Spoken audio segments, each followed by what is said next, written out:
Президент Российской Федерации Владимир Владимирович Putin. President of the Russian Federation, Vladimir Putin.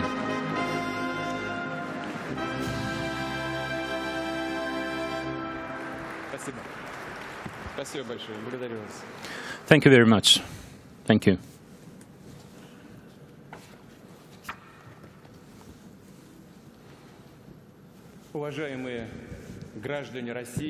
Citizens of Russia, members of the Federation Council, and deputies of the State Duma. My State of the Nation address today is special. We are at a turning point, we are at the crossroads when the significance of our choices, the significance of every step we take is extremely important. That's because they define the future of our country for decades.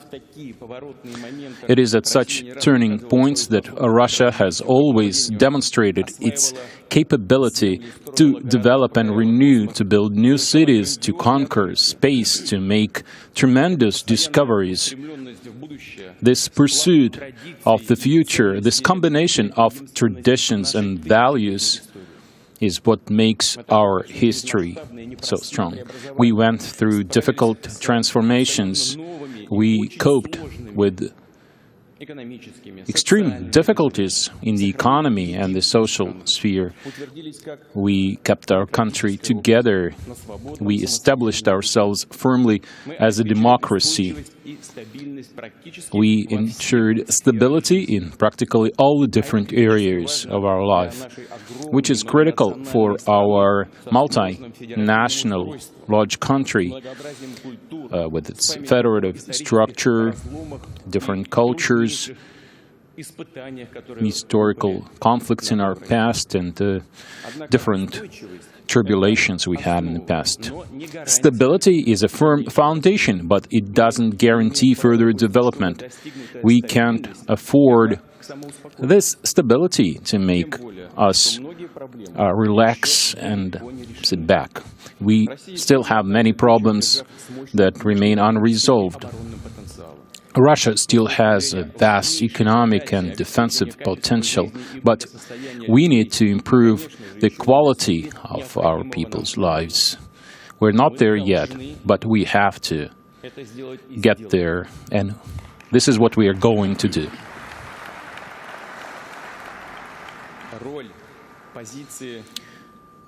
The role, the positions of a state in the world today is defined not by natural resources or productive capabilities. It's defined by people, by conditions for self-fulfillment for every person. So, our top priority is to preserve the people of Russia, to ensure their welfare.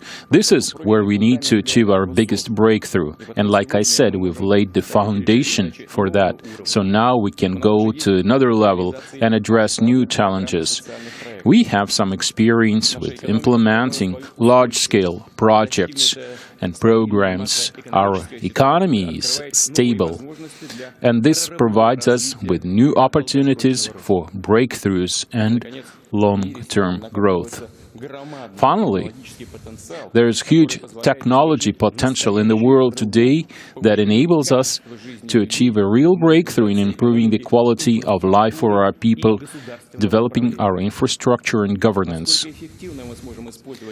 How effectively we'll be able to take advantage of this technology revolution, how we are going to respond to these challenges, it's all up to us. So, the upcoming years will determine the future of our country, will determine the future of Russia. Why?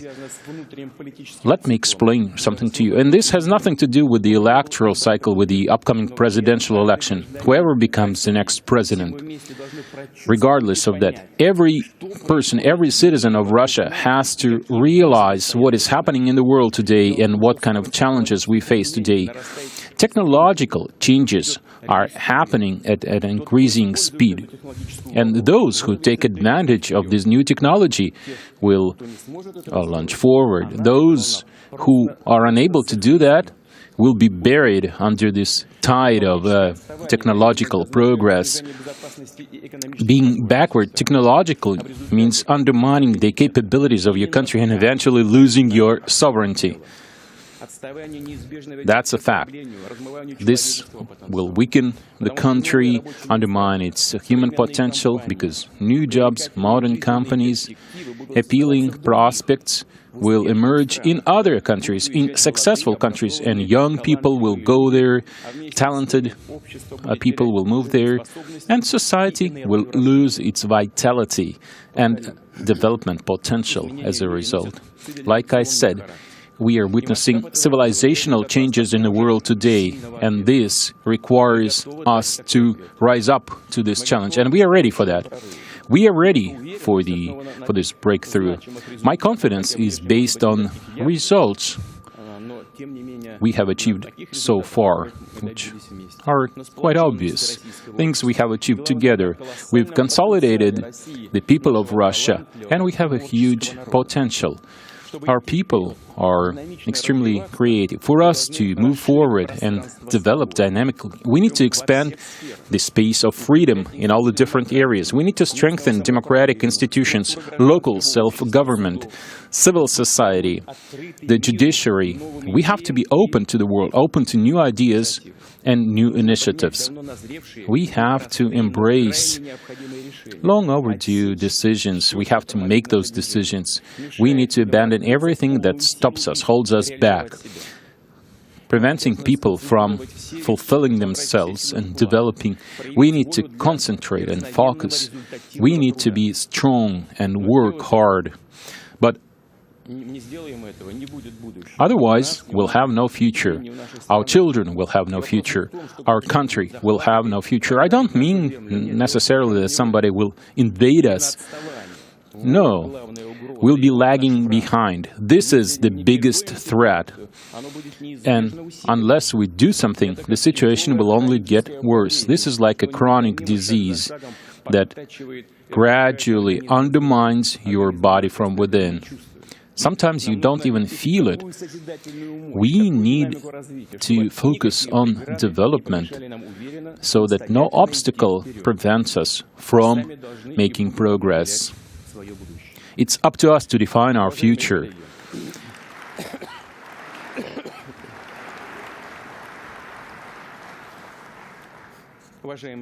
Colleagues, what should be our priority? Like I said, I think the welfare of our people is our top priority. In the year 2000, we had 42 million people living below the poverty line. This is almost 30% of our population, 29% to be exact. In 2012, we reduced this number to 10%, and because of the economic crisis, poverty went up again. Today, we have 20 million of our people living below the poverty line. Of course, that's not 40 million like we had in the year 2000, but it's still unacceptable. Even some working people live in very modest conditions. For the first time in our modern history, we were able to raise minimum wages to the minimum living wage. And this will go into effect on May 1st of 2018. This will affect the incomes of 4 million people. This is an important step, yet it doesn't resolve the problem entirely. We need to renew our employment system, which is quite archaic today. We need to provide people with jobs that motivate them, provide income, and help with self-fulfillment. We need to create modern, high-paying jobs. This is the foundation that we need to address in the coming decade. Sustainable long-term growth of personal incomes. Over the next 6 years, we need to reduce the number of people living below the poverty line by at least 50%. We need to revise our system of social benefits. Those benefits should go to families who really need it. In the past, by supporting families, mothers, we were able to overcome negative demographic trends. We've increased the birth rate and we've reduced the mortality rate. We were able to overcome the consequences of two demographic downturns after World War II and towards the end of the previous century. You can see on the graphic these two downturns look very similar in terms of numbers. But what we lost in the 90s shows today. There's decrease in the birth rate because currently we have a small number of people who were born in the 90s marrying. There's also an economic dimension to this problem. In 2017, the number of working people reduced by 1 million, and this trend will continue within the next few years. This can become a serious limitation for economic growth. We just don't have labor resources. We need to respond to this challenge. And in coming decades, we need to make sure that the population of Russia keeps growing.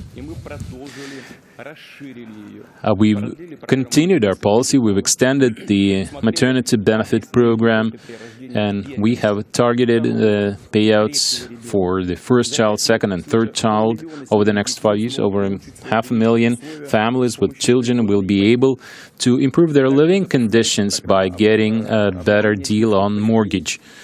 We also have a program for children hospitals. Despite certain remaining problems, we've resolved the problem with kindergartens. Now we need to provide all families that need arrangements for even younger children.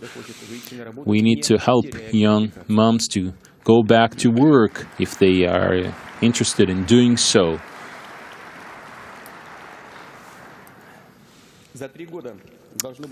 In 3 years, we have to create 270,000 new places in nurseries. We will support our provinces. We'll provide 50 billion rubles from the federal budget to this program. Over the next 6 years, the government will spend at least 3.4 trillion rubles to the programs of supporting family and maternity and population growth. This is a large amount of money, but it's not exorbitant. This is 40% more than we used to spend in 2016 and 2017. We spent 2.47 trillion rubles. It is our moral obligation to support the older generation as well, because these people made a major contribution to the development of our country. Senior citizens should have all the necessary conditions for longevity and proper aging. We need to increase pensions and regularly index pensions above inflation. We will also do our best to close the gap between, to reduce the gap between pensions and the salary that the person used to have before retirement. We also need to improve the quality of medical services provided to senior citizens, and we need to help people who find themselves in a difficult situation. This would require a comprehensive approach on our part. I think that the future government, the future cabinet, should prepare a special program for systemic support to improve the quality of life for senior people.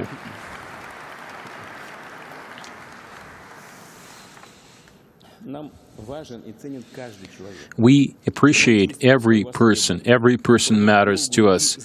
We want all people to live long and healthy life, to see their grandchildren and great-grandchildren, to see how their grandchildren become young, energetic, positive people moving their country forward. Russia should secure its place among the top 5 economies and increase GDP by 50% over the next 2 years. This is a serious task, but I'm sure that we will be able to achieve this goal. Another key basic indicator is longevity, life expectancy. In the year 2000, life expectancy was a little over 65 years in Russia, and for males it was under 60. This is not just low, this is a real tragedy. This is a tragic figure. In recent years, Russia achieved one of the best life expectancy growth rates in the world. We've increased the life expectancy by over 70 years. We moved it up to 73, but even this is not enough. Today, we have to set a new goal. By the end of the next decade, Russia should join the club of countries with 80-plus life expectancy.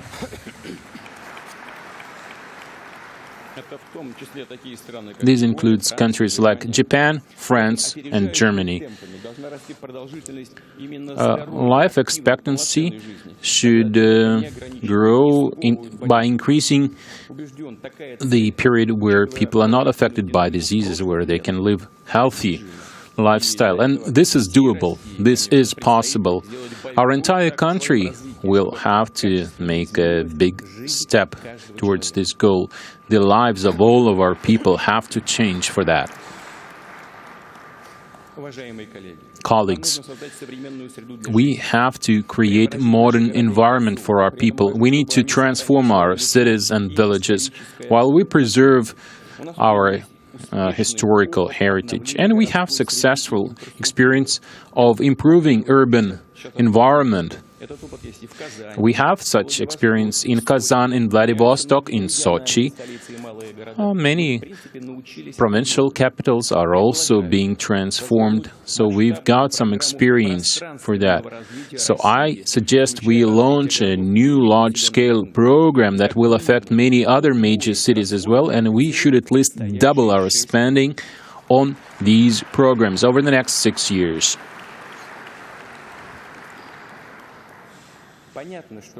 Clearly, developing cities and settlements involves health care, education, transport, infrastructure. All these things will require additional funding as well.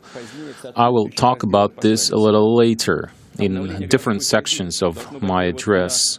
We need to improve urban development based on using new materials in construction, modern architectural solutions. We should use digital technology for transport, the utilities system, and so on.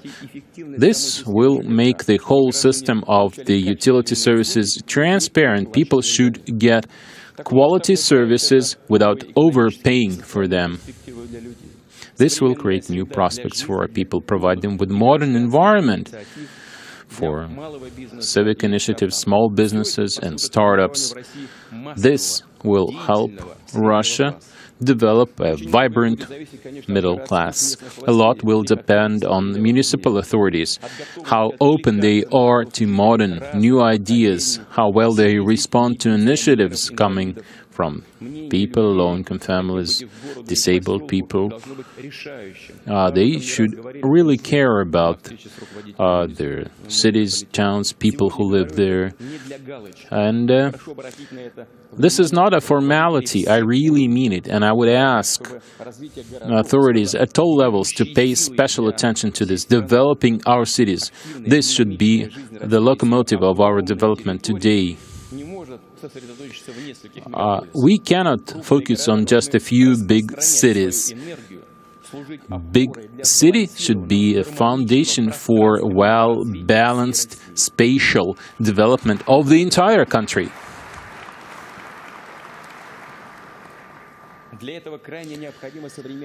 This requires modern infrastructure, and I will talk about this a little later in detail.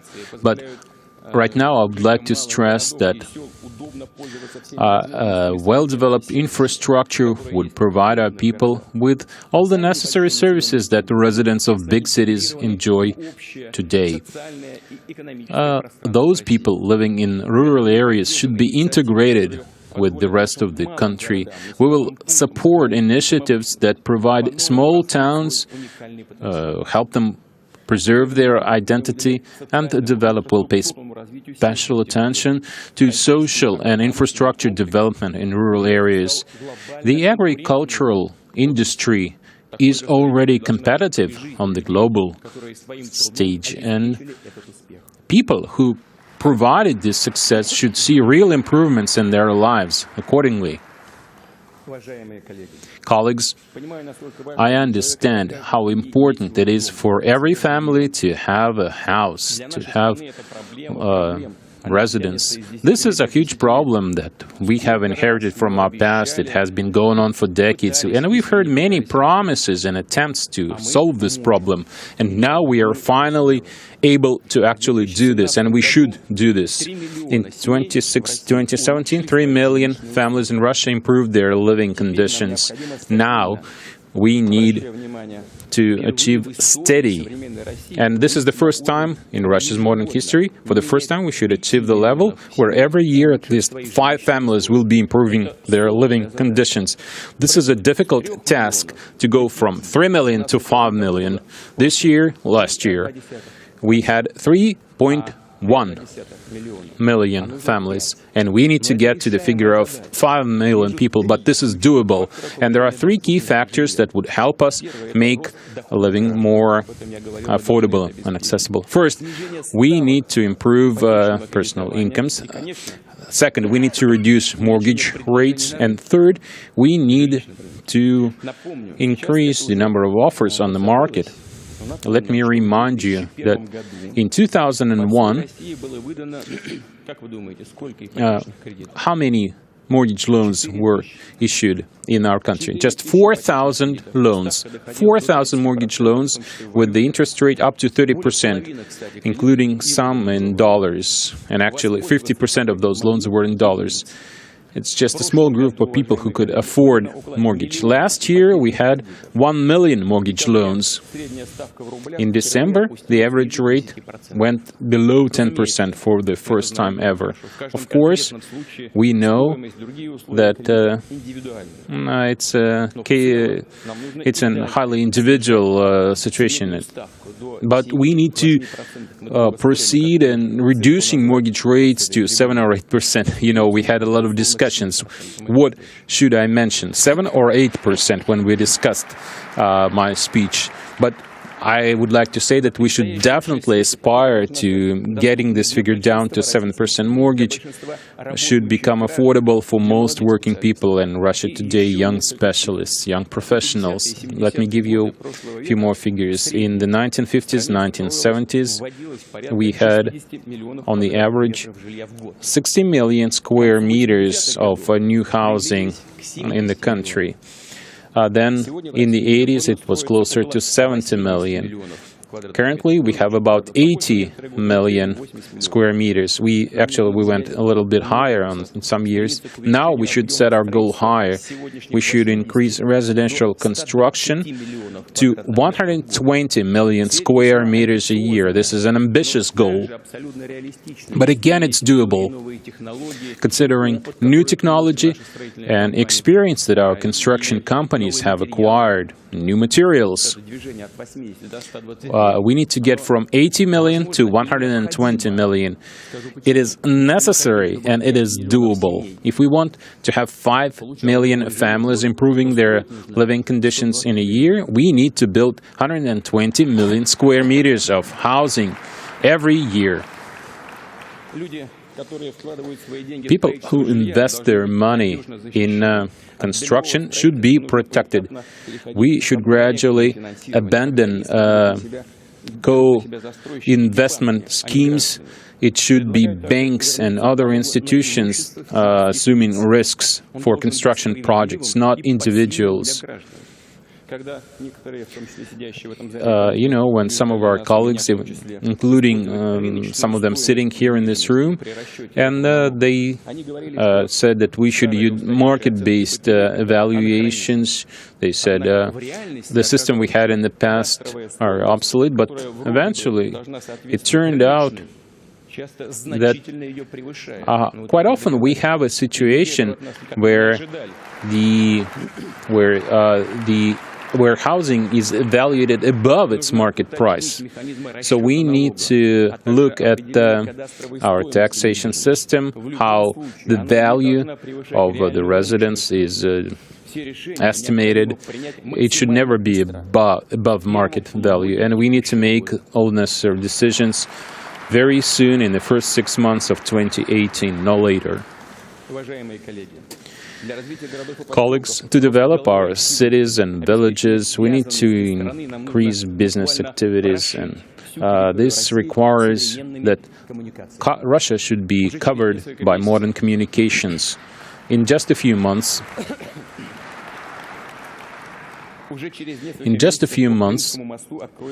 the Crimean Bridge will be open for automobile traffic, and then it will open for railway traffic in 2019. This will provide an impetus for Crimea to develop, and in the entire Black Sea coast. We've renovated our roads. We need to move on to regional roads now. Federal roads are actually much better now. The situation is a little worse with regional roads. Local roads, of course, are a disaster. I would like to appeal to mayors and governors. You need to be focused on road quality of your roads all the time. You need to use new technology, new solutions, infrastructure, mortgage loans, cycle contracts, and so on. And of course, we need to increase safety on our roads. We need to reduce the mortality rate for traffic accidents. Over the next few years, we need to double our spending on road construction and maintenance in Russia.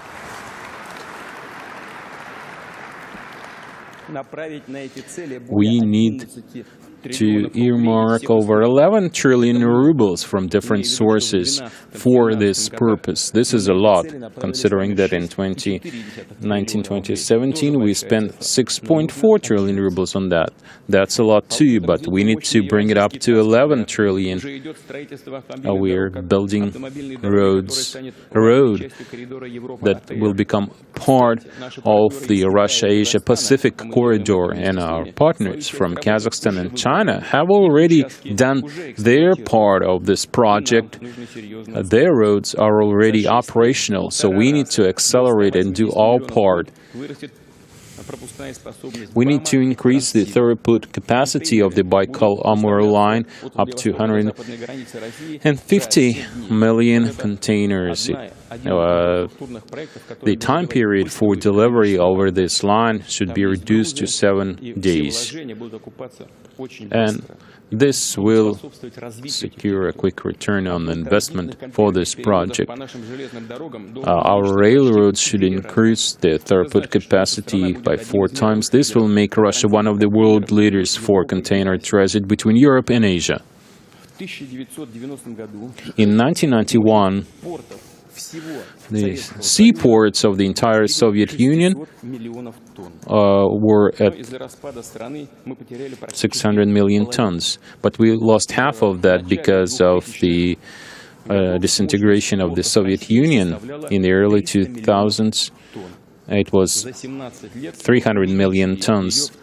Then we increased it by the factor of 3 over the next 17 years, and in 2017 the seaports of Russia passed the mark of 1 billion tons. You can see this on the chart. This is more than what we had in the entire Soviet Union by more than 2/3. Actually, it's higher than that now. It's 1.25. We should keep increasing, keep developing this potential. We need to increase railway communications in the areas around the seaports. We need to develop the Arctic, and the Northern Sea route will really help with that.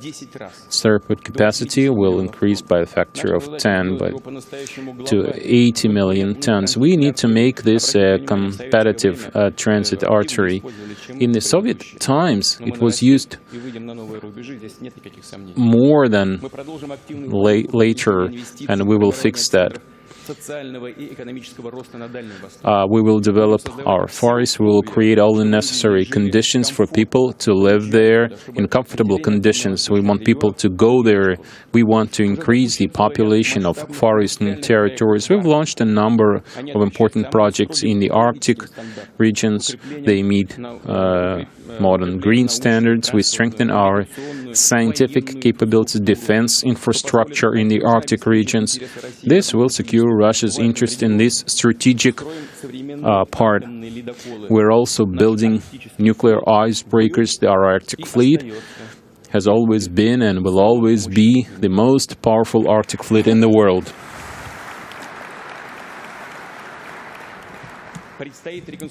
We are to reconstruct and expand the network of our regional airports. In 6 years, half of all regional flights will be direct.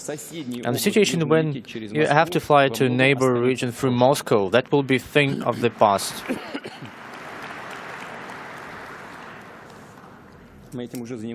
We are working on it today. Same goes for the aviation and for infrastructure. Based on the strategy for the wide-scale development, we need to prepare a complex set of measures for enhancing the whole infrastructure for every flight routes and roads. That is one of the top priorities for the next government. We should be not only a hub of our planet, we should be one of the world centers for storing, processing and transferring the data, the so-called big data. On the overall account, developing our infrastructure, we should take into account the global technological changes and trends. Today, we should be introducing new solutions to our project, which would allow us to combine the current infrastructure with the unmanned vehicles and navigation. With the help of the artificial intelligence, we can arrange the logistical governance management systems, as well as we should work on the generation, transfer and storage of energy. In the upcoming 6 years, we should renew our energy sector, attracting over 1.5 trillion rubles of private investments, and we should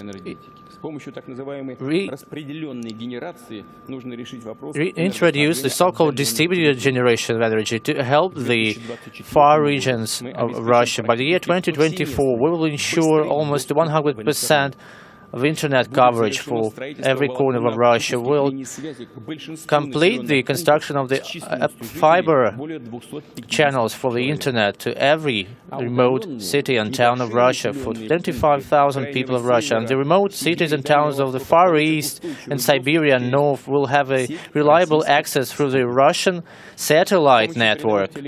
Thanks to the modern telecommunication technologies, we will make our citizens able to connect with the most modern services, educational programs, or TV or internet healthcare services, but the people will be able to create some scientific research, volunteer groups, companies, movements, which would benefit our huge country. That kind of competence and that kind of storage of information and data and talents will be a huge asset. Colleagues, the utmost task for us, which is common for all of us, is the accessibility of high-quality and modern healthcare.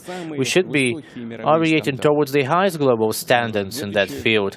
In 2019, 2024, we will be investing annually more than 4% of our GDP to this field, but we should be reaching the level of 5% of GDP coming to healthcare services. Overall account, that means that we will reach the overall allocation level of twice as high as we have today. We should find new ways to finance the projects, which would not be limiting the economic growth. I would like to thank our doctors, nurses, for the hard work they do, the hard but so very much needed. These are the people on who our country depends, as well as the teachers and the cultural workers, and they deserve good payment, good salaries and wages. We've done a lot when implementing the May orders initiated in 2012, but still we haven't implemented everything, but generally speaking, they set the high bar, but without that high bar we wouldn't have the results we have today. We need to be ambitious.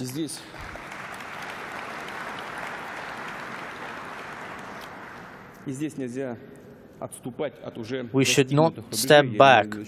We should maintain the level of salaries.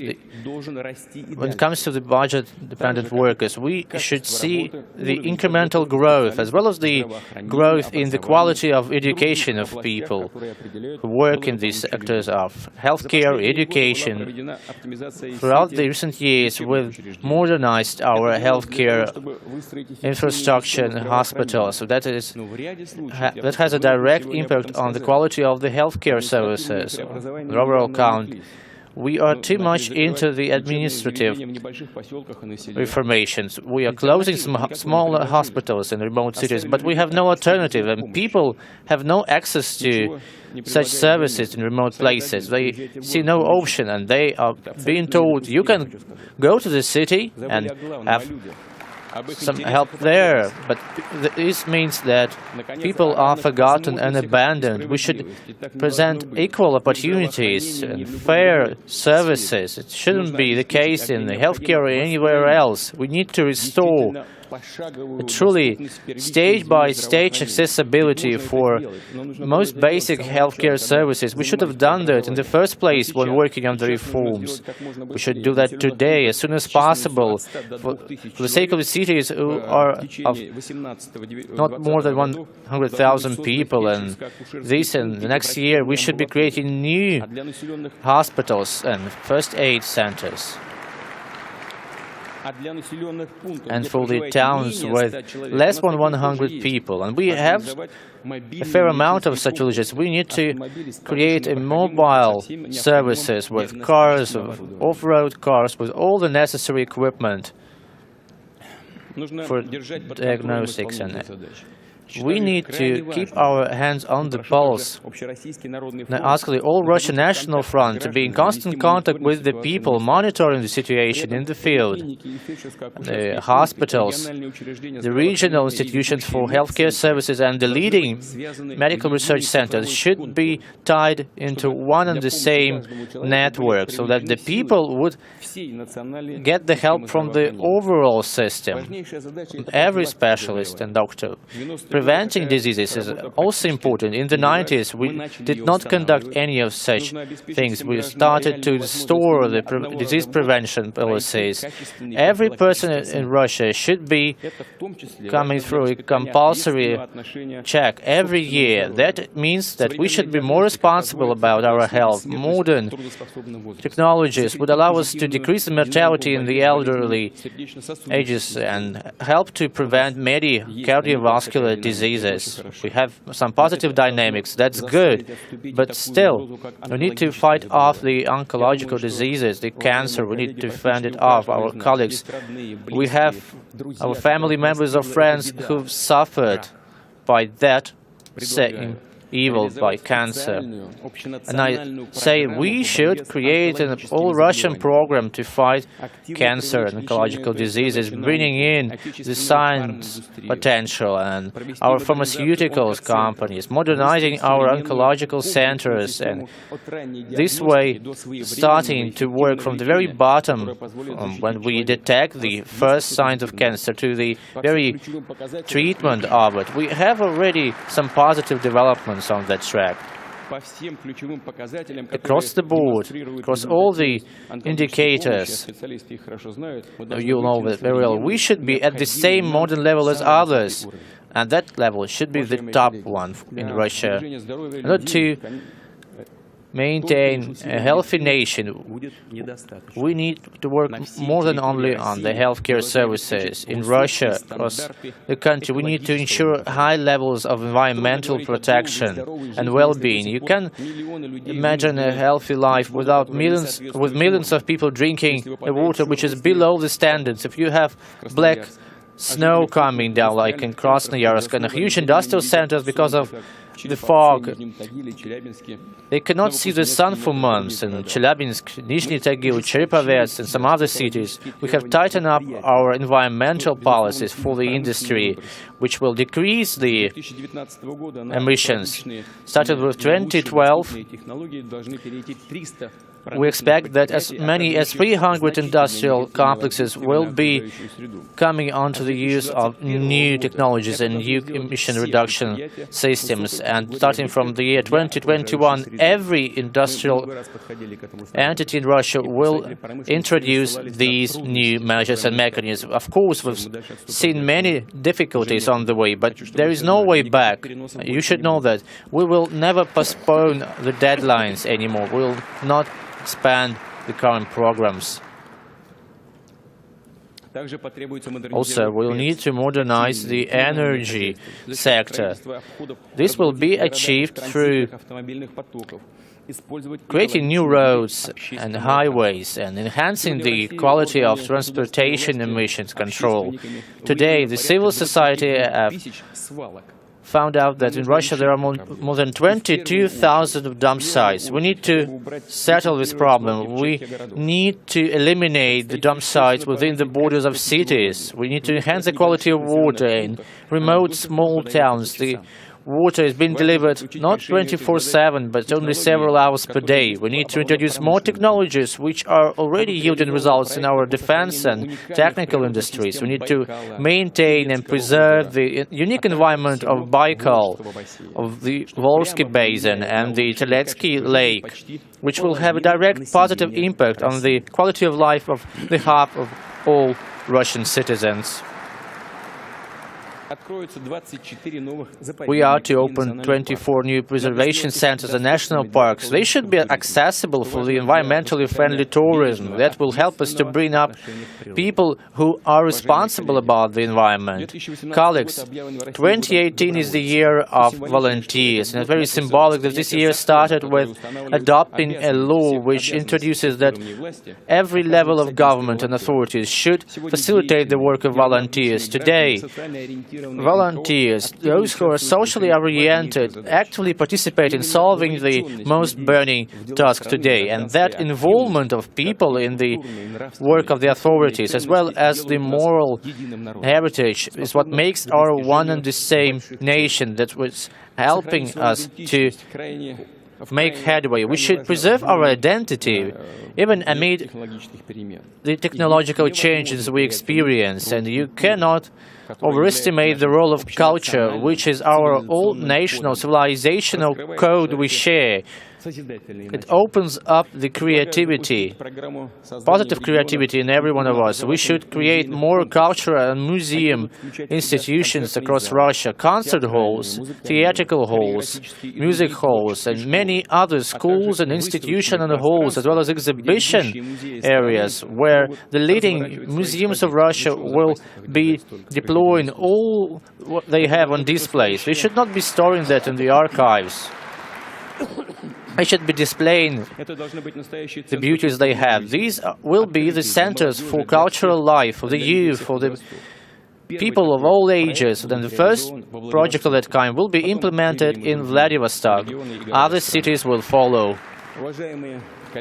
Colleagues, our children are dreaming of Russia, which will be oriented towards the future. Essays include many, many words about the dreams of our children, and we should dream about bigger things. We should open up the talents of our children, help them achieve what they want. And it is the school which is responsible for answering the call of times, because only this way the country will be ready to face the challenges of today. Experts say that our school is one of the leading in the world. We will continue the work on enhancing the quality of our education at all levels.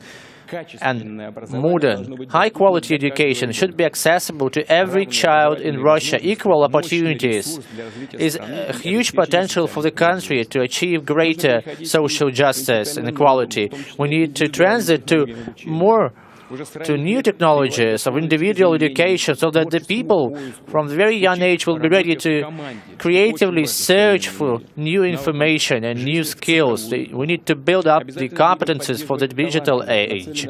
We need to support talented, gifted pupils and students and teachers as well. And we should create an open system of selection for preparing the personnel and the heads of schools, because they are responsible for enhancing the quality of the teachers and human potential.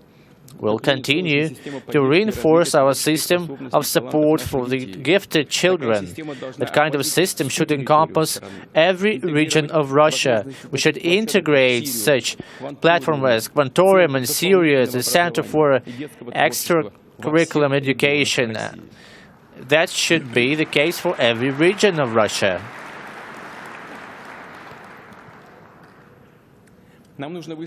We need to create a modern center of professional orientation courses. Universities should pair up with schools and successful companies, and starting with the new school year, we should launch the early professional orientation program, like a ticket to the future, window to the future, that will help our children, our youth, to try their skills in the companies, in the real companies which work today. And we are to allocate 1 billion rubles to support that initiative. Also, it is important to work on coaching, because coaching is what helps us to unite moral foundations and the skills and competences of generations. And mentorship is the answer to the problems we're facing. A very competitive thing is the knowledge, competence, technologies. They are the keys to a breakthrough in enhancing the quality of lives. In the immediate future, we should create a modern legislative basis, lifting of every barrier for robotics, for the use of robots, artificial intelligence, unmanned vehicles, e-trade, big data, and such legal framework should be updated on a regular basis. It should be based on the flexible approach to every sector, to every technology. We have all the necessary prerequisites to introduce as fast as possible the 5G networks and the Internet of Things technologies just as well. We need to create our own digital platforms which will be compatible with the global informational platforms, which would allow us to have a new kind of technological order, logistics and everything else, because distributed register technology is the answer for the challenges on the way to transactions, and it's a very practical thing. We need to create new technologies and new solutions to discover the rich resources of the Arctics and to develop the potential of every our industry. Also, enhancing the quality of services which are provided to the people who need to have an access to rehabilitation. We need to see more startups to introduce new technologies to the industries. Here we're speaking about a very comfortable taxation and infrastructure rights and venture investments. Our technological growth should be based on the fundamental science potential. Throughout the years, we increased that potential, and across the board, we are now one of the top countries in the world, thanks to the Russian Academy of Science, largely the leading research institute of Russia.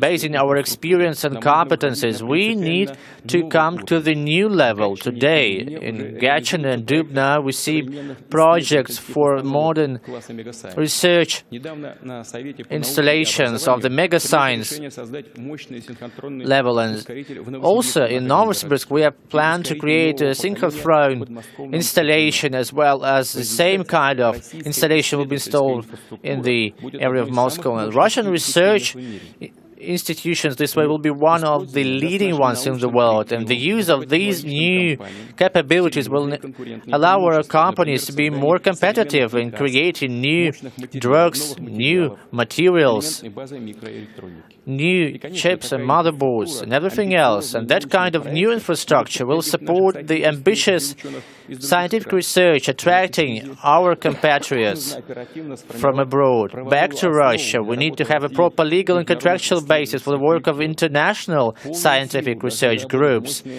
Our potential should be enriched when it comes to the educational centers, who should be integrated with the institutions, universities, high-tech companies. Such centers are already being created in Kazan, in Samara, and Tomsk, and Novosibirsk, and Yekaterinburg, and Tyumen, in Vladivostok, Kaliningrad, and other cities of Russia. We need to orient them towards the implementation of huge interdisciplinary projects in such a promising area as genome research, because the breakthrough on that track will help us to create new methods for prevention of diseases and treatment of diseases, expanding our capabilities in terms of agricultural development. And also, our mathematicians are the ones who are to push forward our digital growth. We have the necessary mathematical research centers in Kazan and Novosibirsk. They are working successfully, and in the framework of the decisions we've made, we are to open same centers in St. Petersburg, Moscow, and in Sochi just as well. Our youth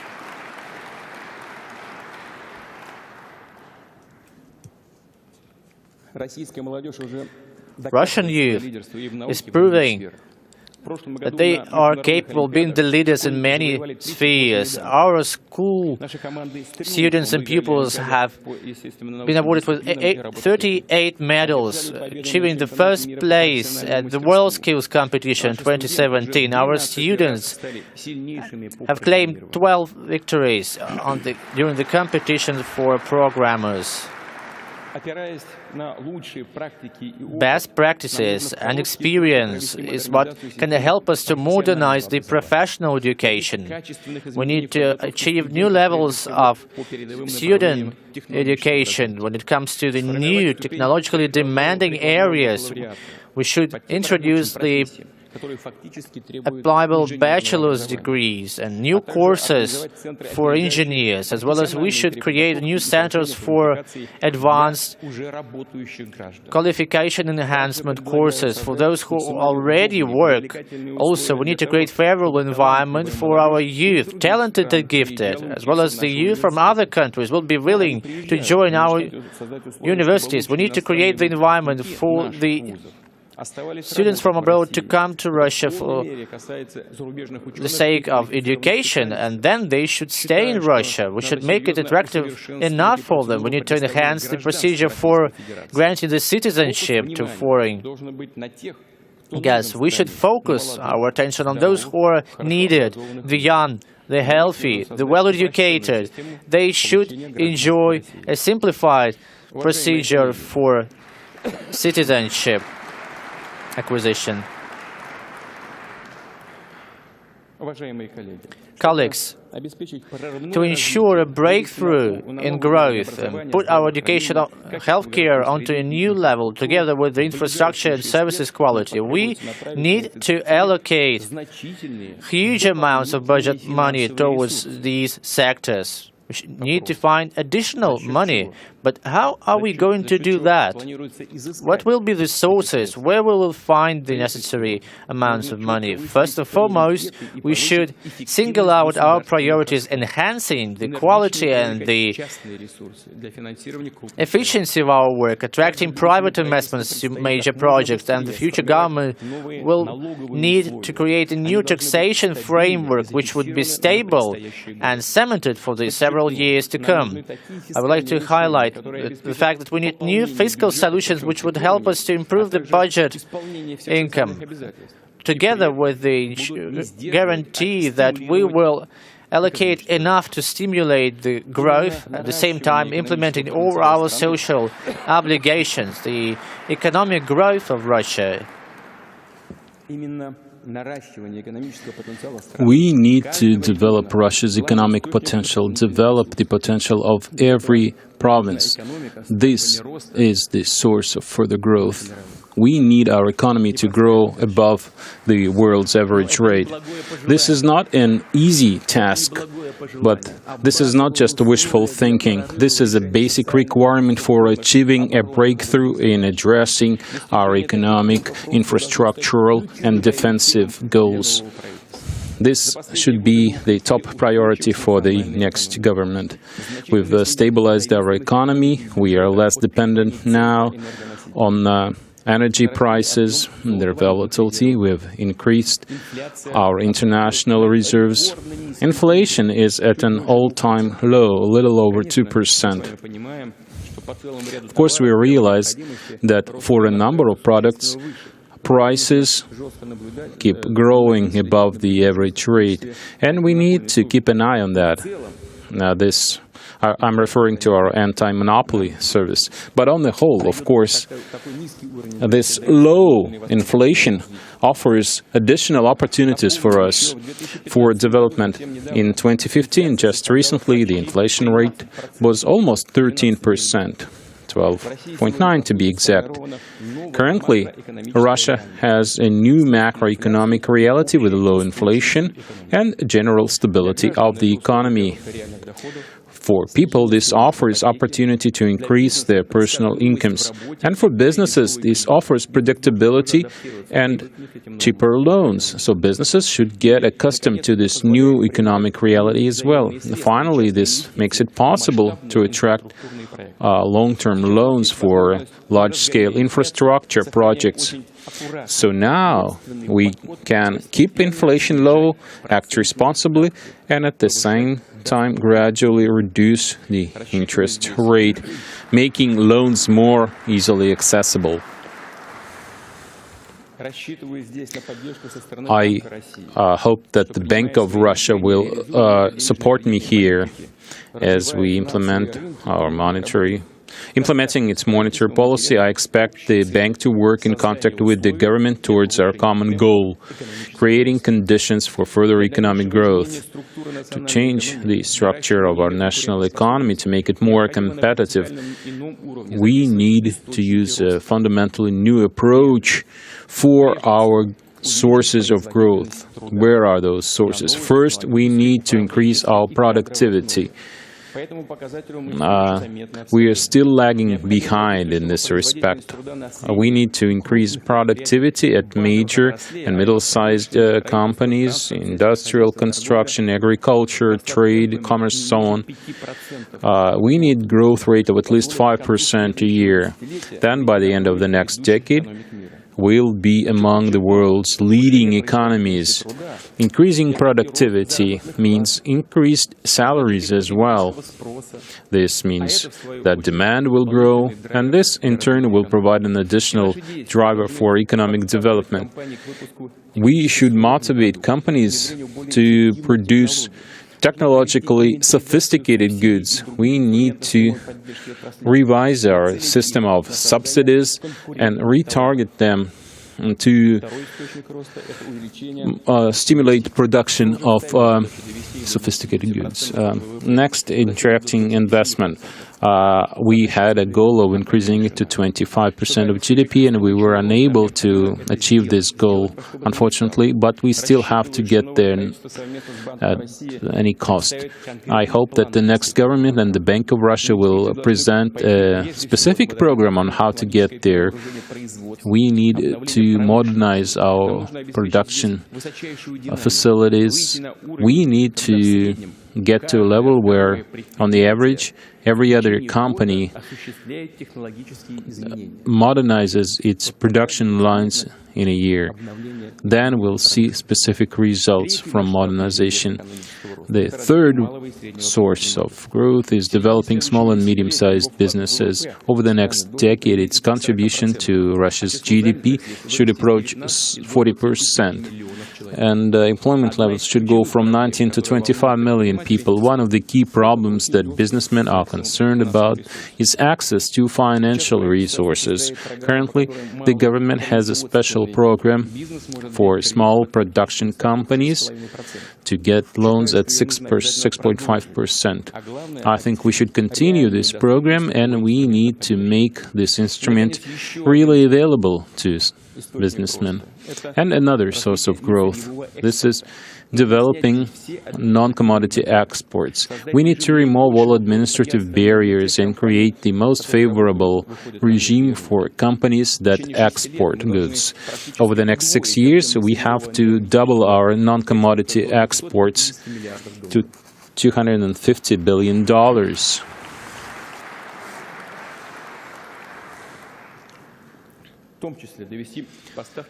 We should increase engineering products to $50 billion in exports, 100 billion rubles in tourism and medical services, and so on. In the early noughties, we depended highly on food imports. Now the situation is drastically different. We now have to take the next step. Over the next 4 years, we plan to export more food items than we import. We need to work on beef and processed foods. We need to supply Russia with beef, vegetables, and dairy products.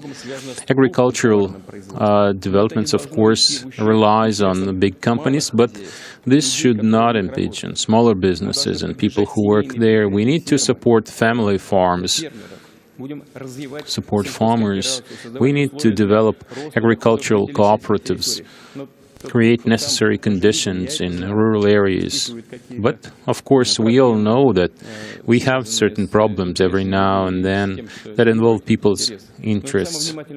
We should pay close attention to such situations. But, once again, I would like to thank our farmers and the workers of the agricultural industry for the bomb crop we had this year, 134 million tons.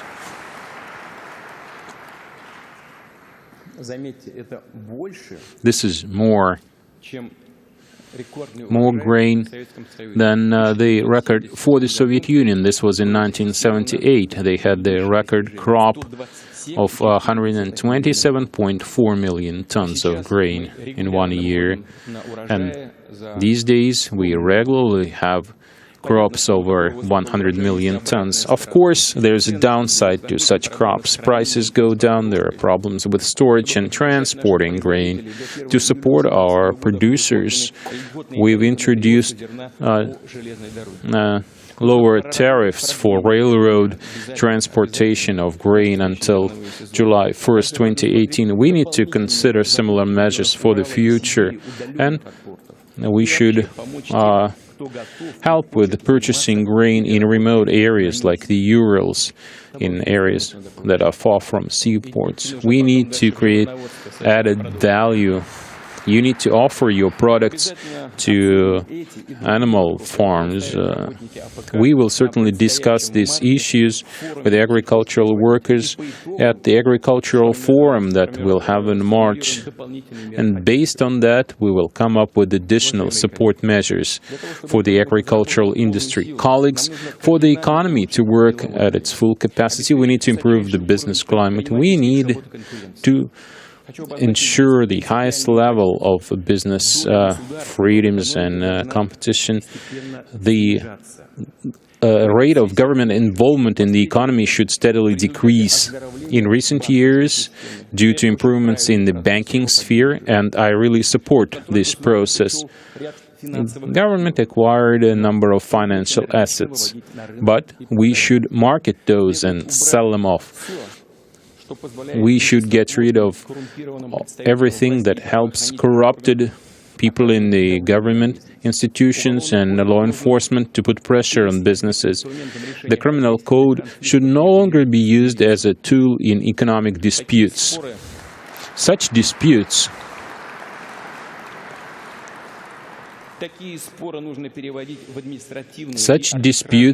should go through administrative and court resolution. I would ask to set up a working group that would include the Supreme Court, prosecution service, representatives of the business community, and come up with specific proposals on this subject, because you cannot resolve such matters straight away, but we certainly need to consider the situation and come up with certain solutions, and we need to do this as soon as possible. At the same time, criminal law should be applied relentlessly to those who violate personal rights and property rights, friendly takeovers, unfair competition, tax evasion, embezzlement, and such things. And other important subjects. Inspections. On the one hand, the number of inspections has been reduced, but this is a formality. When we talk to businessmen, they tell us that the situation hasn't really changed. And inspection should be a rare occasion. This should only apply to high-risk places.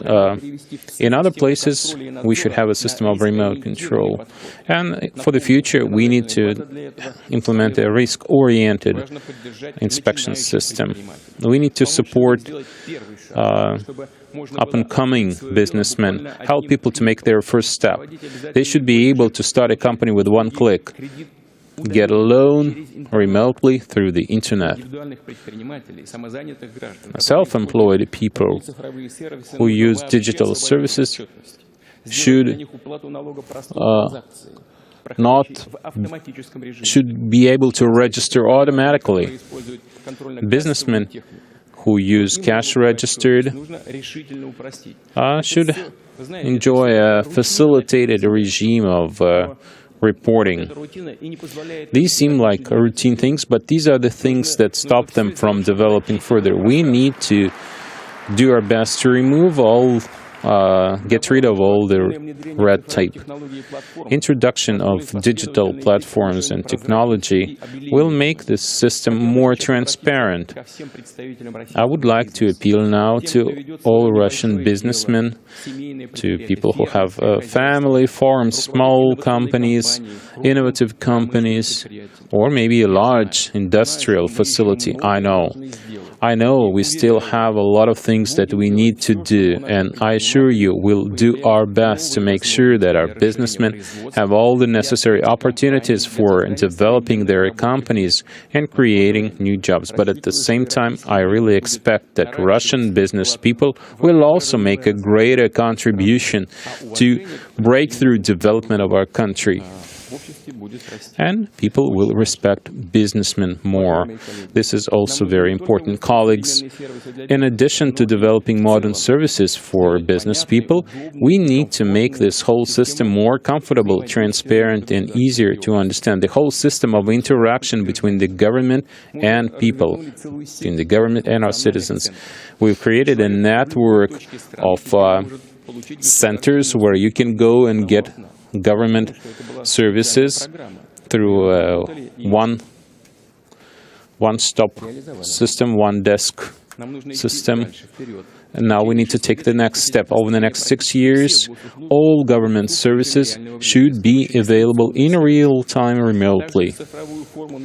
We should also digitalize document circulation between government institutions. This would be important both for government institutions and for people, so they don't have to run between two places. You can get everything at one place. Digitalization of the entire system of governance, making it more transparent, will also help us to fight corruption.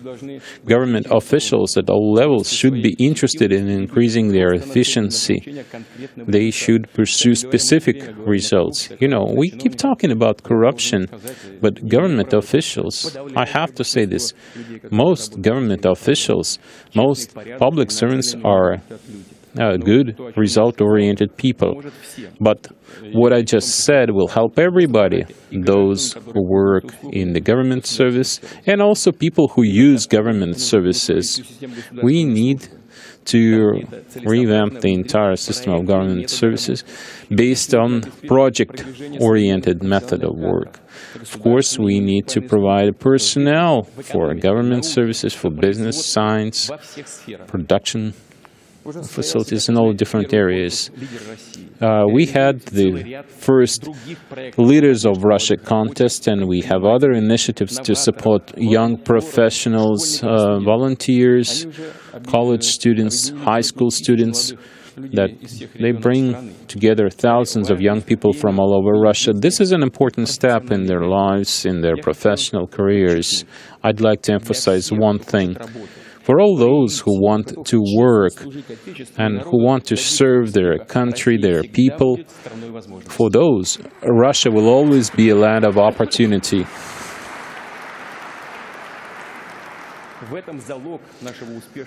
This is the strong foundation of our further development. All the projects, all the priorities I mentioned today, spatial development, investing in infrastructure, education, healthcare, environment protection, new technologies, science, supporting young talented people, all that pursues one strategic goal: breakthrough development of Russia.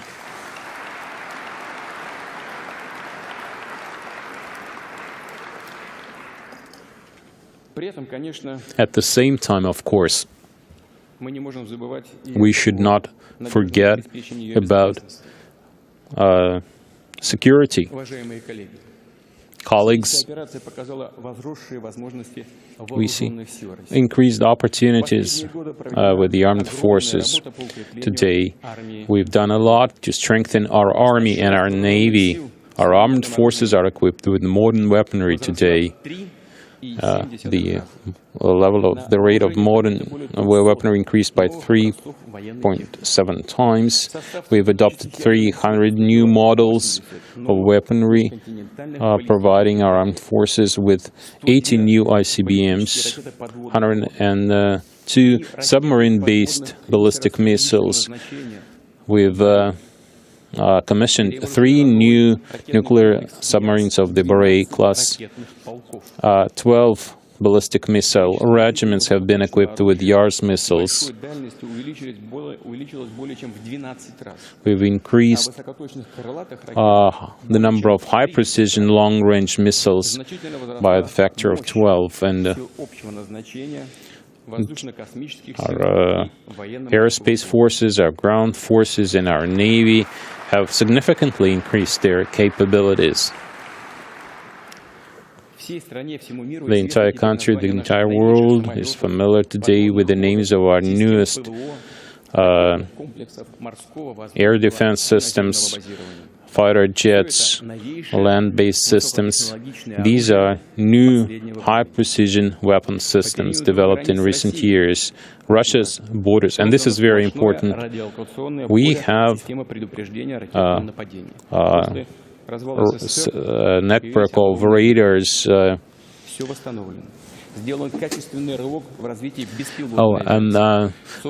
had the system during the Soviet years, but then after the Soviet Union disintegrated, it was lost. Now we were able to restore it.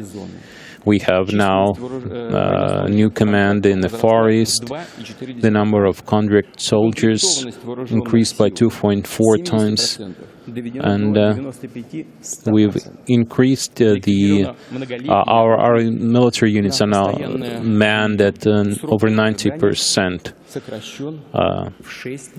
The waiting period for military housing has been reduced by a factor of 6.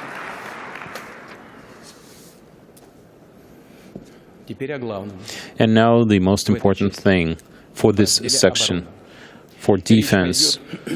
I'll talk about our newest systems of strategic weaponry that we have created as our response to the U.S. unilaterally withdrawing from the ABM treaty and deploying this system in the U.S. and also in other countries around the world.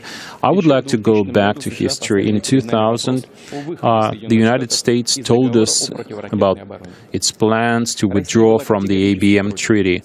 Russia objected to this categorically. We believed that the treaty, the ABM 1972 treaty, was a cornerstone in the international security architecture. According to this treaty, both sides was entitled to having just one area protected against a missile attack.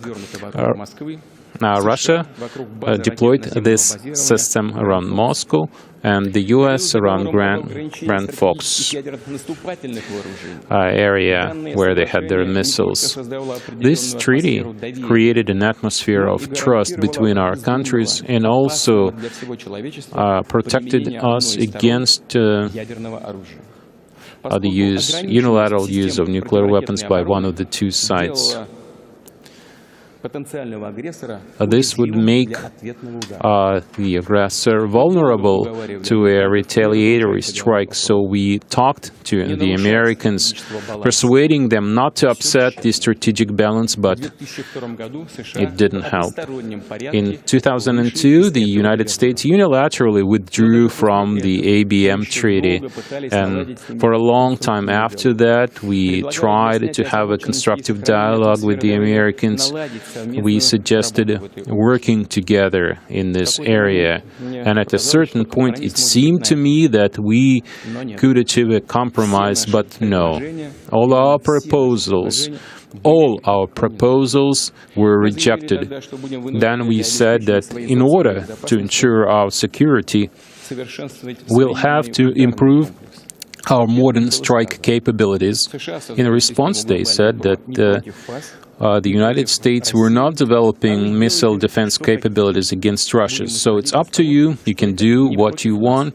We'll just believe that you're not doing this against the United States. Where did this come from? Basically, it's obvious. After the collapse of the Soviet Union, Russia, which they identified with the Soviet Union, this is what they called it in the West. The Soviet Russia, they said, speaking about our national borders. Russia lost 23.8% of its territory, 48.5% of its population, 41% of GDP, 39.4% of its industrial potential. Almost half, 44.6% of the defensive capabilities, because the armed forces of the Soviet Union were divided between former Soviet republics. Our modern military equipment was obsolete, and the armed forces were in pitiful conditions. We had a civil war going on in the Caucasus, and our leading uranium enrichment facilities had U.S. inspectors working there. And at a certain point, it was a big question whether we will be able to develop strategic weaponry at all, whether some even asked whether Russia was capable of servicing nuclear weapons we inherited from the Soviet Union. Russia was deep in debt and unable to fund its armed forces, and our partners probably believed that the resurgence of the economy and the defense sector of the economy of our country would be impossible in the near future. And thus, there was no need to take Russia's views into consideration. They decided that they should push forward and achieve unilateral dominance so they can dictate their will in all the other areas as well. This position, this kind of logic, is understandable based on the reality we had back then. It's our own fault. After the United States withdrew from the ABM Treaty for 15 years, we did our best to bring the Americans back to these discussions about strategic stability, and we were able to achieve a few things. We've signed the New START Treaty in 2010 between Russia and the United States on further reductions of strategic offensive arms. Yet, when implementing these plans to build global missile defense systems, all the agreements that we achieved as a part of the New START Treaty were undermined and devalued because as the number of nuclear charges gets reduced, one party, namely the United States, increases the number of interceptor missiles, improve their characteristics, create new deployment areas for their interceptor missiles, and eventually, if we do nothing, Russia's nuclear potential will be fully undermined. They will be able to intercept all our ballistic missiles. And in spite of all our protests, the U.S. machine is working at full speed. The conveyor is running full speed. They've deployed missile defense systems in Alaska and California. As a result of NATO eastward expansion, they've set up new 2 areas in Romania and Poland. The range of interceptor missiles will keep growing. They have plans to deploy such missiles in Japan and South Korea. There is also a sea-based group of 5 cruisers and 30 destroyers deployed in the areas close to Russia. Without any exaggeration, I can say that they are working on this project at full speed. So what have we done, apart from protesting and warning? How did Russia respond to this challenge? Here's what we did. After the United States withdrew from the ABM Treaty unilaterally, we've been working hard to create new promising weaponry systems, and this enabled us to make a big step forward, creating new strategic arms. U.S. global missile defense systems is mainly against ballistic missiles. And ballistic missiles, this is the core of our nuclear deterrent, just like with other nuclear powers. This is why Russia has been developing a very modest, price-wise, but extremely effective systems to defeat missile defense, and all our ICBMs are equipped with such system now. Also, we have developed a new generation of missiles. Namely, currently, the Defense Ministry works together with defense companies in the space industry, and they're testing a new missile system that uses a heavy ICBM. We called it Sarmat. This new system will replace the old Voivode system that we had during the Soviet period. And Voivode was considered a highly effective weapon. Our foreign partners even used a different name for it. But Sarmat is a much more powerful system. With a payload of 200 tons, it is hard to be intercepted by missile defense capabilities. The range of this new missile and the number of warheads is higher than with Voivode. Sarmat will be equipped with the hypersonic high-yield systems, with capabilities for beating missile defense systems. This new system can be used under any conditions. Let's now watch a video.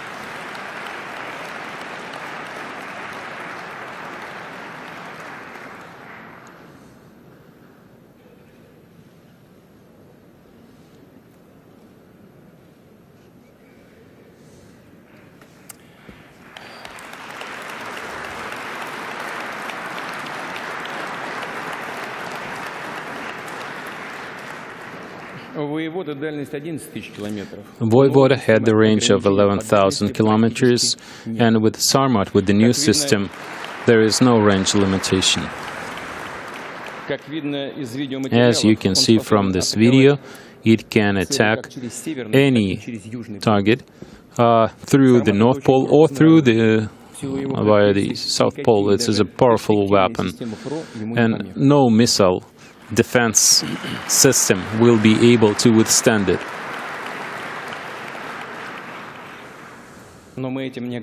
But even this is not the end. We've developed new strategic weapons that don't use ballistic trajectory at all, which means that missile defense will be useless against it. This is what I'm going to tell you about now. This new kind of weapon, promising weapon systems that Russia has developed using new, unique technology designed by our engineers. One of such systems is a small, super powerful nuclear energy system that can be deployed in a cruise missile like X-101, a Russian missile, or US-made Tomahawk missile, yet its range will be like 10 times higher, which means there is basically no limit to its range. It's a small missile with unlimited range and unpredictable trajectory that can avoid all intercept barriers, cannot be intercepted by existing or future missile defense systems. Late in 2017, at the central testing ground of the Russian Federation, we had a successful test launch of this newest cruise missile with the nuclear power energy unit. And it achieved proper altitude. So now, after the successful test, we can start manufacturing this new kind of weapon, a strategic nuclear weapon system with a missile carrying a nuclear power energy unit. Let's now watch this video.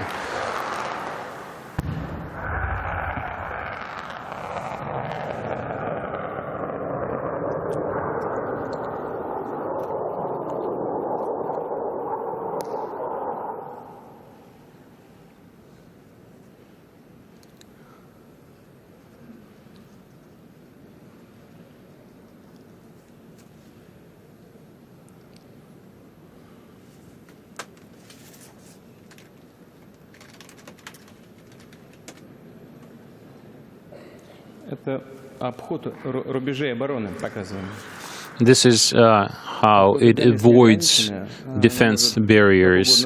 It has unlimited range, so it can keep going like this forever, maneuvering.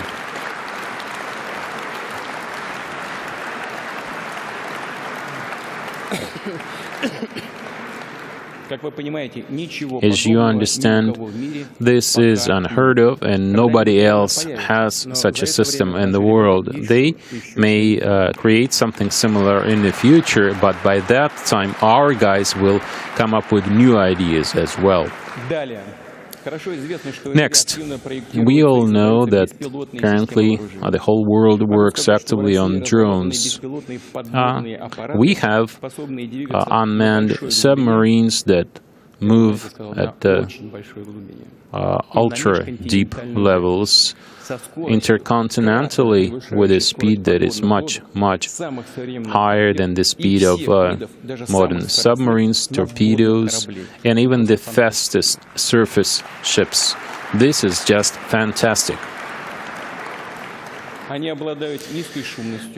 These vehicles are noiseless, and there is no defense system in the world today that can cope with such subsurface vehicles. They can be equipped with conventional or nuclear weapons, attacking coastal defenses and infrastructure facilities.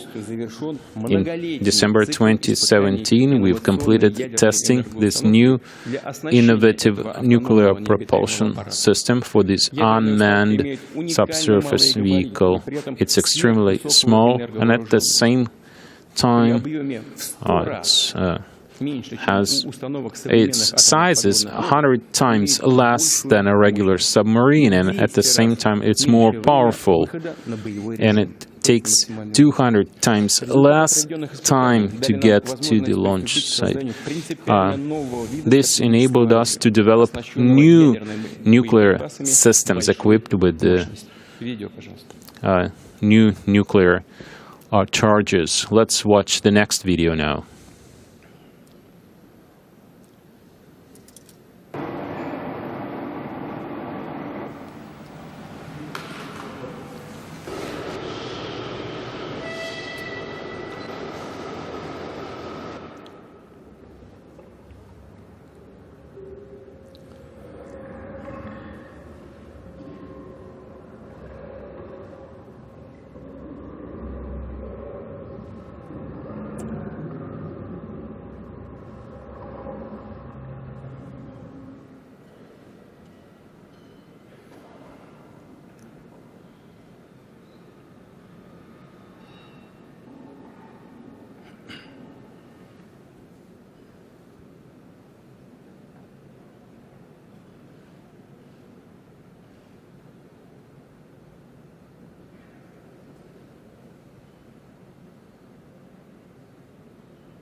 By the way,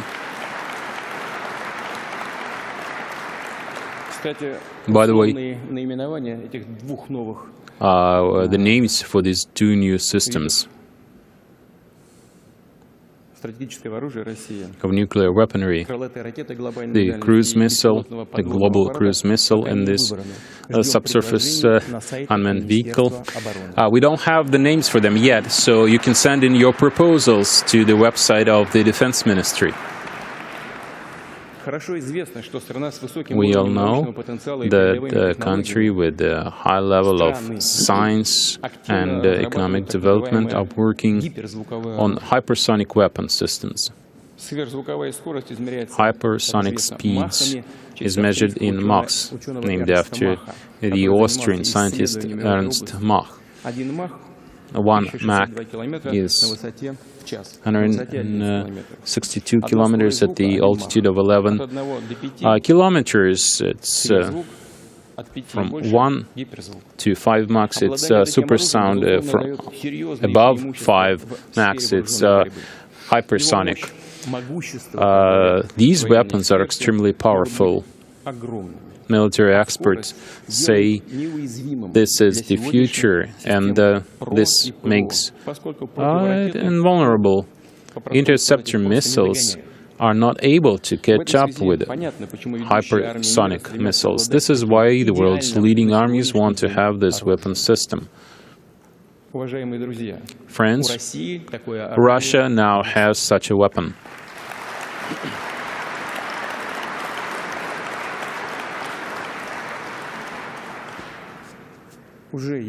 We already have it. As we work on new systems, we've developed a new hypersonic system, air-based system, and I think you understand by now that nothing similar exists anywhere in the world. We've successfully tested this new system, and on December 1st, 2017, this system is already operational in the Southern Military District. It's on combat duty. Unique specifications of this new system will enable us to deliver the missile to its target in just a matter of a few minutes. This hypersonic missile that travels at the speed of more than 10 Mach can also maneuver, overcoming all the existing and I think even future air defense and missile defense systems, delivering its payload within the range of 2,000 kilometers with conventional and nuclear charges. We gave this system the name of Kinzhal, dagger. Let's watch the next video now.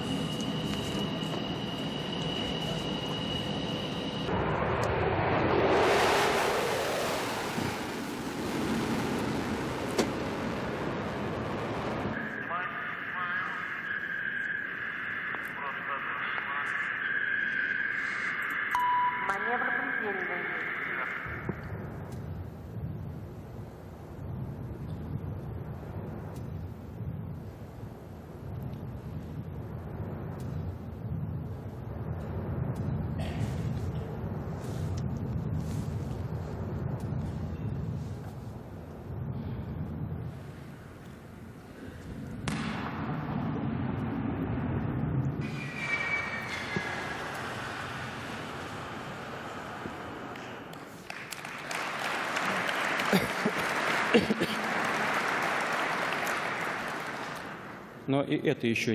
But even this is not the end.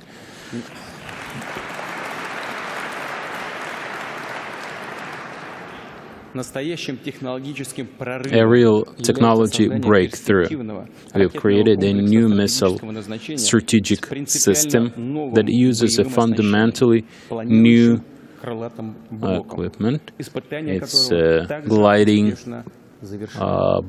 cruise block. We've successfully tested this new system as well.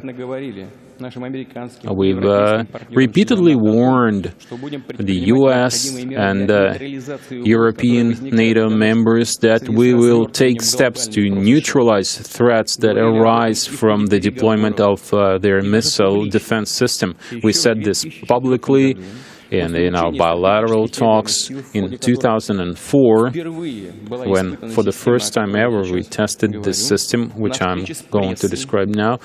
Meeting with the media, I said, well, I don't feel good quoting myself, but it would be appropriate today. I said that as the military potential of our other countries grows qualitatively and quantitatively, Russia needs to have a new generation of weapons. So I'm pleased to inform you that after certain experiments we staged during these military exercises, which were successful, we are sure that soon Russia strategic new missile forces will have a new system capable of destroying intercontinental targets with hypersonic speed and high precision, able to maneuver in terms of both its course and altitude. Every word of what I just said is important. There are no such systems currently anywhere in the world. End of quote. And of course, every word here is important because we talked about missiles that are capable of bypassing, avoiding defensive barriers. We made no secret of our plans. We spoke openly of what we were about to do. We wanted to motivate our counterparts.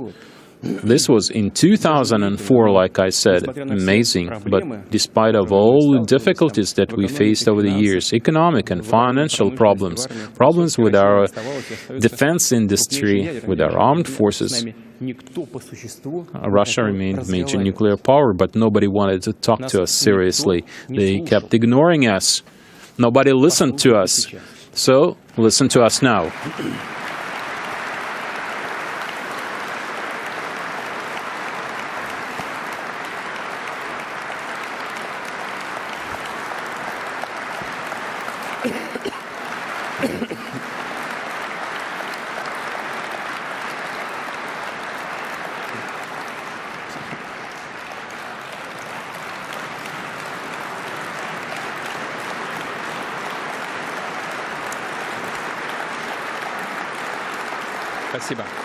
Thank you.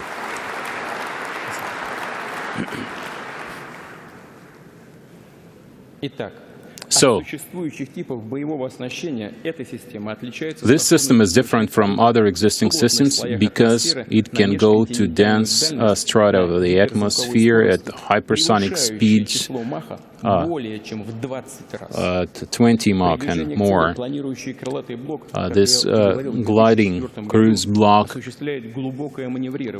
is capable of deep maneuvers, lateral, several thousand kilometers, and also altitude-wise, which makes it completely invulnerable for any missile defense systems. It uses new composite materials, which resolves the problem of controlled long-range flight in plasma conditions. It goes like a meteorite towards its target, like a fireball. The temperature on the surface of this weapon reaches 2,000 degrees centigrade, and at the same time, it is still completely under control of the operator. Let's watch the video.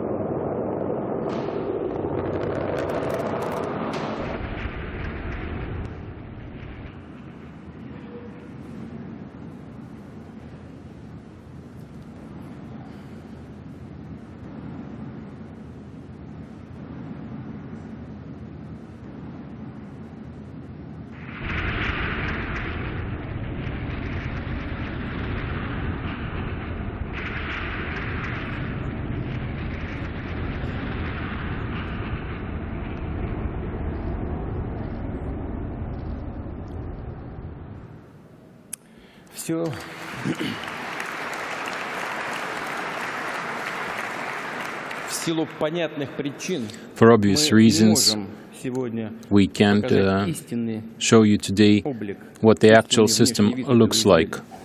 Even this is important today. I think this is obvious to everybody, but I can assure you that all these things really exist, and all these things work very well. What's more, our defense companies have launched mass production of this new system, this new strategic weapon system. We gave this new system the name of Vanguard.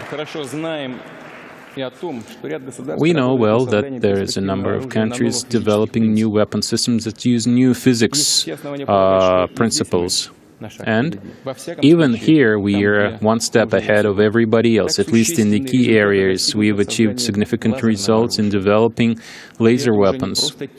And this is not just some theory, some plans. And that's just the beginning stages of production.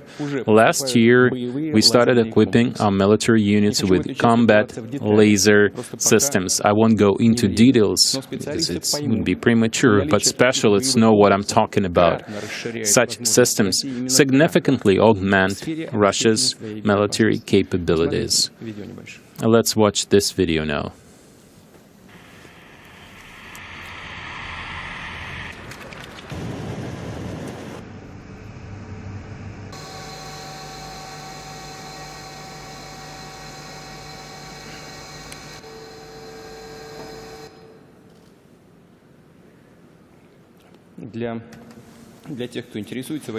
For those interested in military systems, I would suggest, I would ask you to send in your proposals for a name for this new system. Of course, we will keep working, fine-tuning, honing these new weapon systems. And of course, I didn't tell you about everything, all the new things we are working on, but that's enough for today. And I would like to emphasize one thing in particular. I would like to emphasize one thing in particular. These systems that we have developed and continue to develop, these new strategic arms, is not something we just inherited from the Soviet Union. Of course, we used some of the ideas that our predecessors developing during the Soviet period, but basically, all the things I told you about today are newest developments, things that we designed in just recent years. We had dozens of design bureaus and research centers working on these things quietly, calmly, without making a show. They worked hard for a number of years on these projects. Thousands of people working on these things. Thousands of excellent researchers, scientists, engineers who love what they do. Workers, including a lot of young people. They all, just like our servicemen who performed valiantly in combat conditions, they are the true heroes of our time.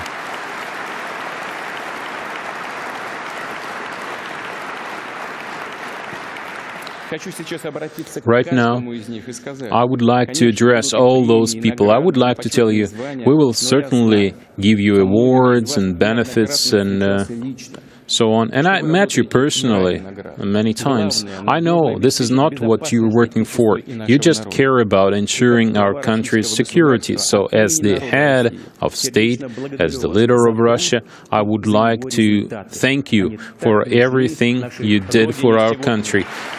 This is precisely what our country needed today.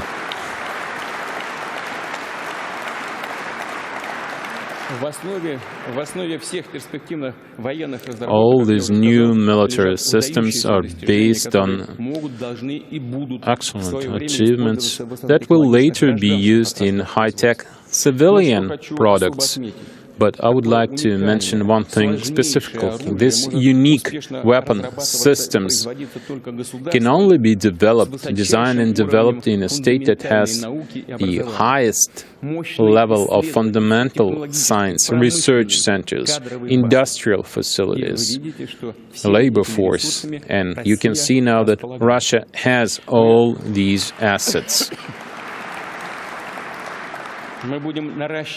We will continue developing this potential, and we will focus on the large-scale issues that we face today in our economy, in the social sphere, in infrastructure, and such successful development of our country will always be well protected. Each of these weapon systems is unique in its own way, but it's even more important that all these systems added together will enable our Defense Ministry and our General Staff to develop a future defense system for our country, where each weapon system will play its own role. In addition to existing weapon systems, strategic arms arms, which we will also continue modernizing. Russia will now get a new defense system which will secure our country's security in the long term. Of course, we still have to do a lot of things in reforming our military, but even today we can confidently say that Russia now has a modern and compact, considering the size of our country army. And the core of this army are loyal and committed military officers.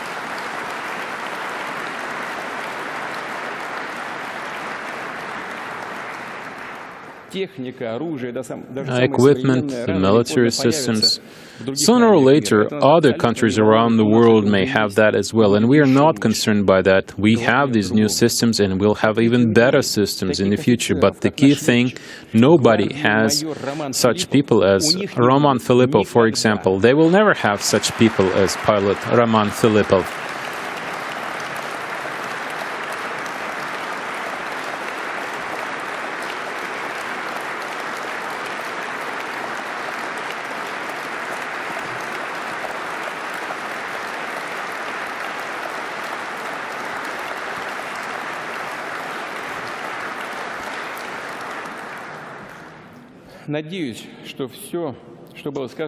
I hope all these things I have said today will sober up any potential aggressor, and unfriendly steps taken towards Russia, like deploying missile defense system, expanding NATO, moving it closer to our borders.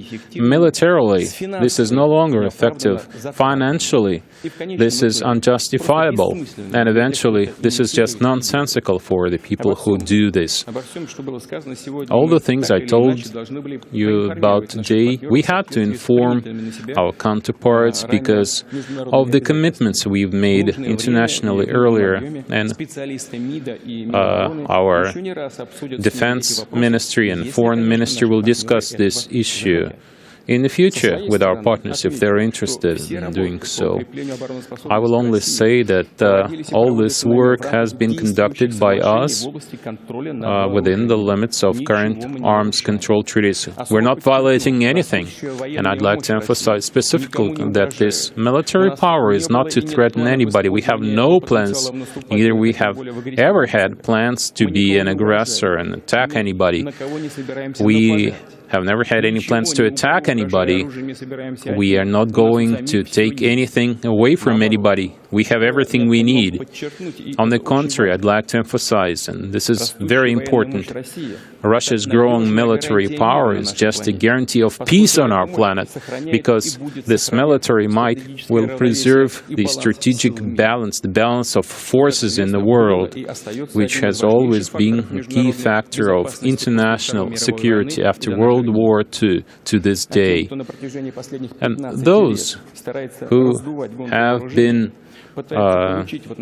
creating new arms race over the 15 years, imposing unlawful restrictions and sanctions on Russia to hold our country back, including militarily. To all those, I would like to say, all the things you were trying to hold back, all the things have already happened. You were unable to hold Russia back.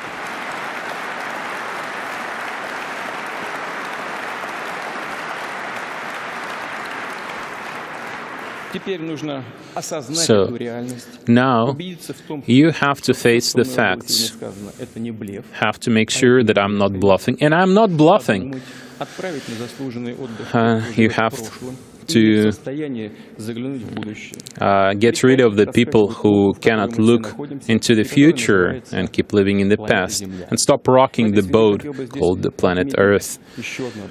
And let me say one more thing.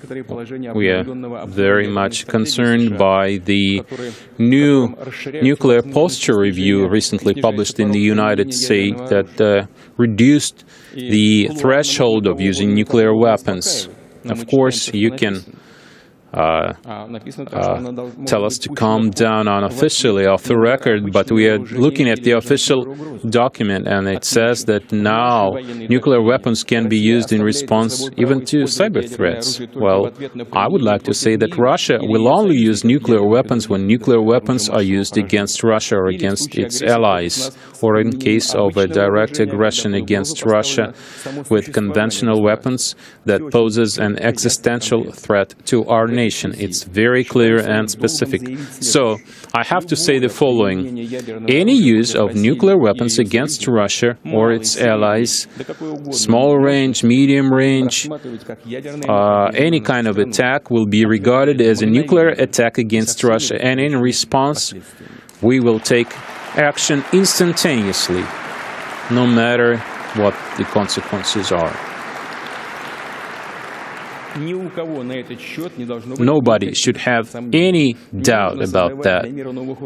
Don't create new threats for the world. On the contrary, you should come to the negotiating table and think together on a new international security system that will provide for steady development of the world in the future. We have talked to you about this on many occasions, and we remain open for that. Our policy will never be based on exceptionalism. We just protect our interests, and we also respect other countries' interests based on international law. We think that the United Nations should play the leading role. It is because of this approach that we can have equal relations with most countries around the world. As an example, I can mention our strategic partnership with the People's Republic of China, our strategic relationship with India. We have new trends in our relations with many countries around the world. Russia is actively working with international organizations. We are developing new groupings and structures like the CSTO, Shanghai Cooperation Organization, BRIC, the G20, APEC. We're interested in proper, constructive relationship with the United States and European Union. We hope that common sense will prevail and our partners will make their choice in favor of equal and just cooperation. Even if we disagree on some things, still, we remain partners. Because we have to face difficult challenges together today. We have to build the future world, which becomes increasingly integrated. We see integration taking place all over the world. Together with our partners in EUROSAC, we'll make it globally competitive grouping of countries. We'll soon have a common energy market, a common oil market. We'll harmonize our financial markets and customs services. We will continue working on a greater Eurasian partnership. Colleagues, the whole world is going through a turning point today, and a country that is open for transformations will be the next leader. And our people have always been like that at important stages of our history. In the past 30 years, we've implemented transformations, the kind of transformations that would take centuries with other countries. We are pursuing our own line, our own policy. We stay together. We'll always be like that.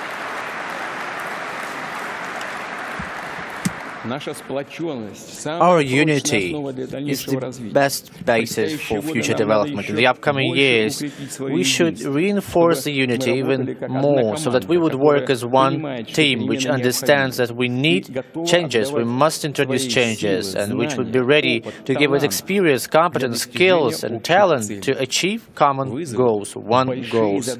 The challenges, the problems, they bring sense to our life. We need to be courageous and brave. We need to take the responsibility and the obligations to become stronger and better, benefiting our family, our people, our country, changing the life to the better, creating a Russia which we are dreaming of. Then the upcoming decades, the whole 21st century, will be the time of our victories, of our common success, and I believe that this is going to be the case. Thank you.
Спасибо большое.